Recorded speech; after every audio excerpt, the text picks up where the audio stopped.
afternoon. Banks reveal. Anyway, it's 2:28 p.m. and it's Monday, July 11. And kakatapos ko lang mag-edit ng video actually. And i-upload ko siya later ng 6 p.m. So, if you haven't watched my recent vlog, yung beach trip, go watch it. By the way, guys, I got a new dog here sa room. And this is Paloma. And this is actually my mom's dog. Hindi ko siya dog. Pero, he's a rescued dog. And, ayan siya. Nasa kama ko siya. And nag-chill lang siya dyan. Nagsiselo si Luna. So pogi. You're so pogi naman. Oh, may nagsiselos. May nagsiselos. May nagsiselos. Now, I'm gonna open up some packages that I have here. But I can't find my scissors. So, mano-mano ko itong bubuksan. I think this one is yung perfume na in-order ko. Ay, ito nga ba yun? Oh! Main item. Okay. Guys, ito yung binili ko. And I don't know if you guys are familiar with this. Pero ito yung parang pang self-defense na keychain. Yung marami siyang ganap dyan. I want to share this with you. Kasi feel ko this is gonna be useful. Especially ngayon, di ba? F to F na yung iba dyan. And most of you guys are nagko-commute pa uwi. Something that I can use. Ayun. Ano kaya itong next?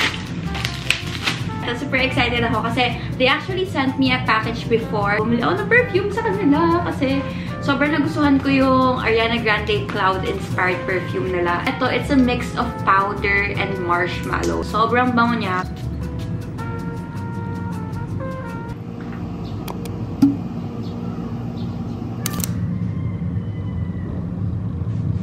Huwag niyo muna pansinin yung bangs ko, hindi ko pa siya naayos. Pero it's 9:03 a.m. For today, guys, ang agenda ko is mag-BGC kami. Nasulit ko na talaga yung summer ko, like, as much as possible. Kung pwede kaming umalis, kung pwede kaming pumunta somewhere, talagang gugora ko. Kasi nga, malapit na pasukan namin. Ari ko! Ow! Aray ko.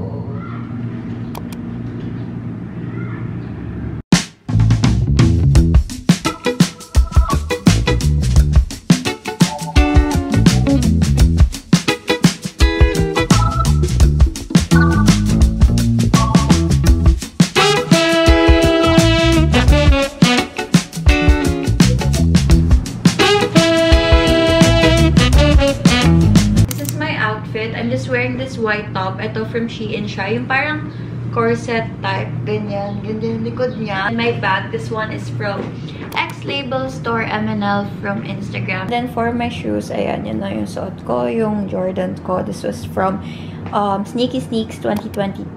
Go follow them and you can use my code STEPH for 300 pesos off.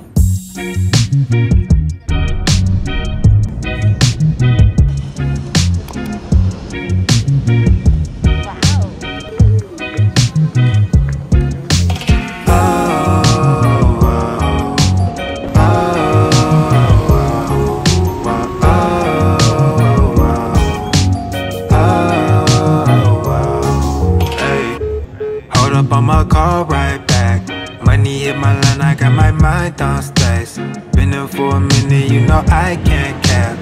Simmer down, we know that you not like that. You came out this way, so you might as well stay for the vibes, peace and quiet. May bibigay siyang gift sa akin. It's right here.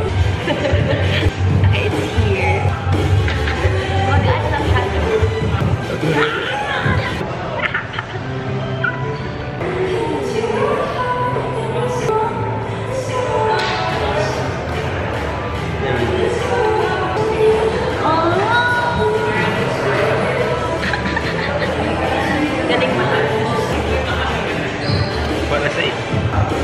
That's his gift. That's yun yung nakalagay.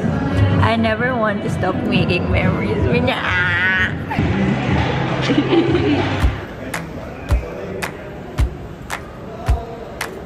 This cup is nice. Sando si JP.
yung taxi. Okay. We're gonna grab taxi. Pag tayo wala nakuha ang taxi. Okay.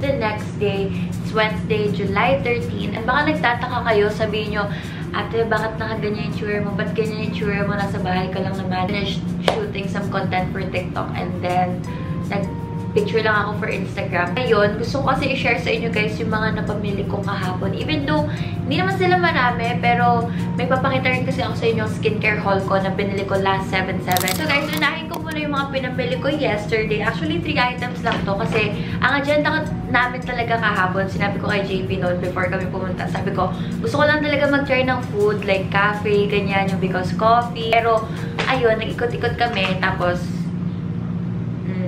namili ako ng slide. And let's start off with Zara. Ito siya.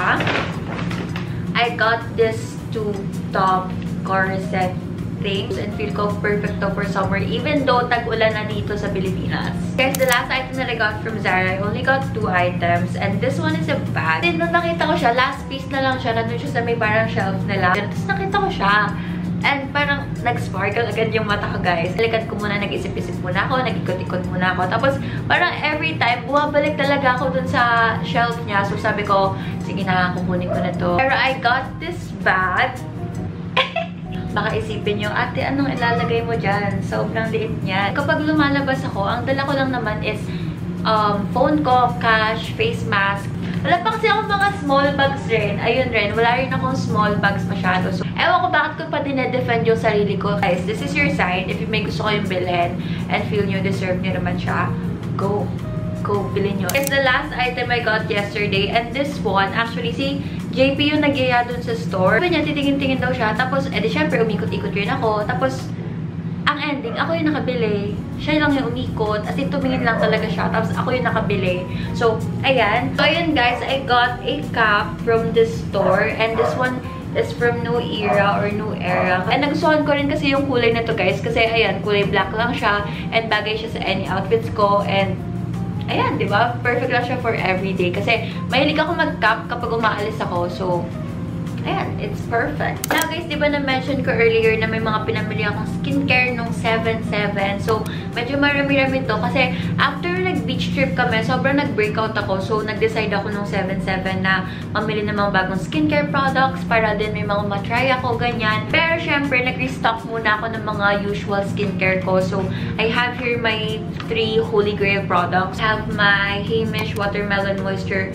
Soothing Gel Cream. And I think this will be on sale this month. As in, parang 750 na lang siya. And ang usual price niya is like 1-2, ganyan. So, super laking discount. And then I have here my OG sunscreen, the Benton Airfit UV Defense Sun Cream. Ayan, super love ko to. And then the last product that I restocked on my routine is from Axis Y. And this one is yung Dark Spot Correcting Glow Serum nila. And ito kasi guys, lagi ko siya ginagamit whenever I get breakouts. Lagi ko talaga itong nire-restock. Then ayun guys, nakita ko kasi sa Axis Y na marami pa sila mga products ganyan. Bumili pa ako ng marami-raming products from them. So guys, I have here a total of 6 skincare products from them.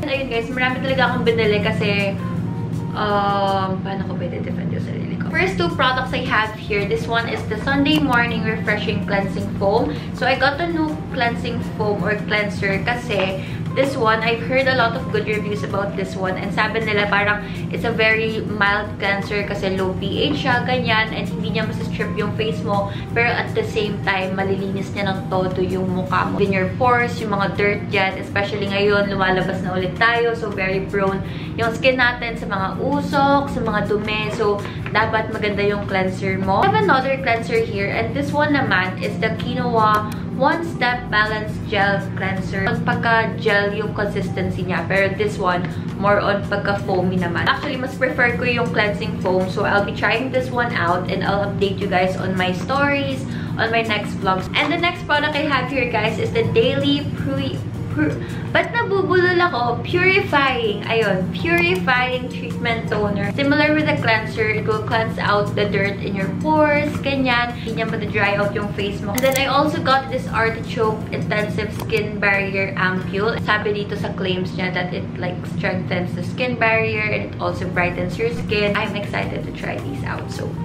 ayan. Why this one naman is yung New Skin Resolution Gel Mask nila. Kasi ako guys, mahilig ako sa mga mask, ganyan. Like, minsan every week, nagmamask ako habang nanonood ako ng movie, ganyan. And this one is yung gel mask nila. And ito, parang nakakam siya ng skin, ganon. Guys, I have another toner here. And this one is from Benton naman. This is their Deep Green Tea Toner. And actually, I've tried green tea-based skincare products before and sobrang nagustuhan talaga siya ng skin ko. So, nung nakita ko to sa Swiswi, sabi ko, why not try ko siya kasi green tea is like one of the best natural ingredients when it comes to skincare and super nag-work talaga siya sa akin, especially pagka-calm ng skin ko and pagsusuit ng skin ko. And I'll update you guys kapag maganda to and feel ko maganda siya kasi nga, ayun, sobrang gusto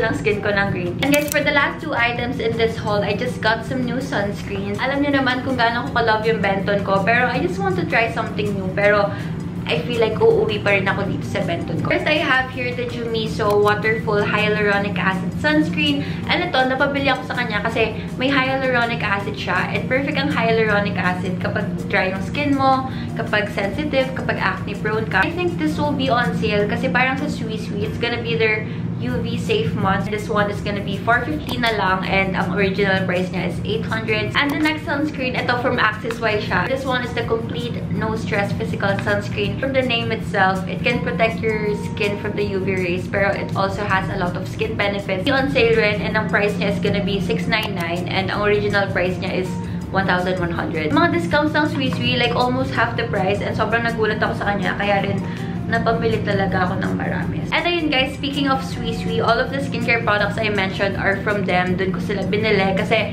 Swiswi is like my trusted, my holy grail K-store, K-beauty store brand. Meron sila on Shopee, meron sila on Lazada. Super bilis ng shipping nila. Like, lahat ng items sa store nila is on hand na talaga. So, di mo na kailangan mag-wait ng 1 month. Di mo na kailangan mag-pre-order. Pero, ayun, I'm done now with my haul. And baka mag-rest lang ako for a bit. Sana na-enjoy nyo tong portion na to. Pero, baka maya-maya, it's currently 1:13 PM kasi. Pero, baka maya-maya mga around 2:30, baka maglinis lang ako ng kwarto ko and ng walk-in ko kasi medyo kumakalat na naman po dito, ha? Medyo napapansin ko, medyo kailangan na natin magwalis, you know? So, I'm stopping by just to tell you I hope that you understand why these things on my mind keep me up at night. Maybe you are the answer, but lately I'm so stone cold, romanticizing our love has got so much worse. Now I lose my turn to say